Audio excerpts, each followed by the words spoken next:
It was winter time on the island of Sodor, and all of the engines were excited. It was getting close to Christmas, and there was barely any snow, though it was very cold.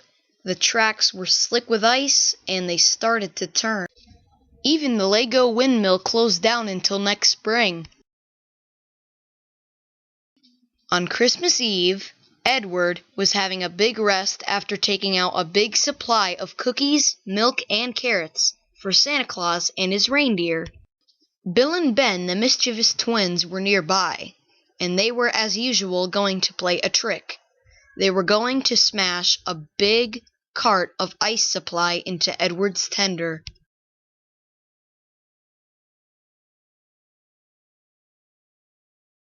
Bill quickly ran in front to distract Edward from seeing Ben with the cart. "Hey, Edward, I have a question to ask you," said Bill. "Well, I'm not in the mood right now," said Edward, "but go ahead, I guess." "Have you ever tried to ride around Sodor with your tender in a truck?"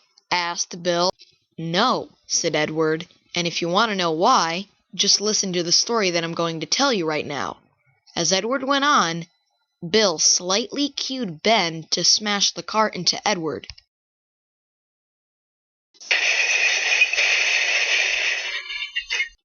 "Ugh, that hurt," said Edward.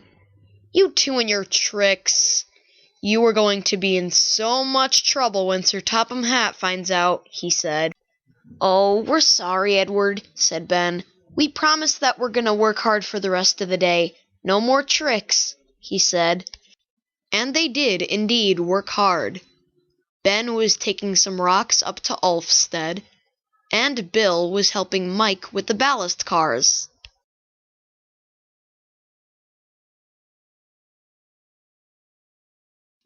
Later, at Tidmouth Sheds, Bill and Ben were making their Christmas lists.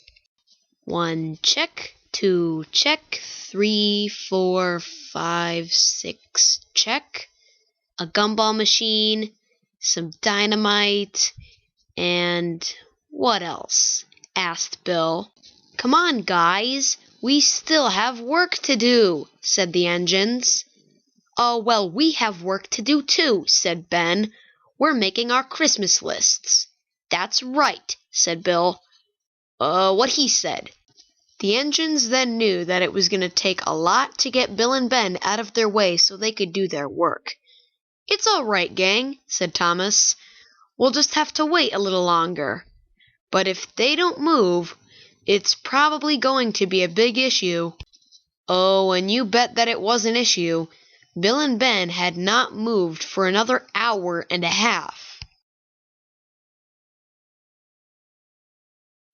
That night, the two engines snuggled up in their shed.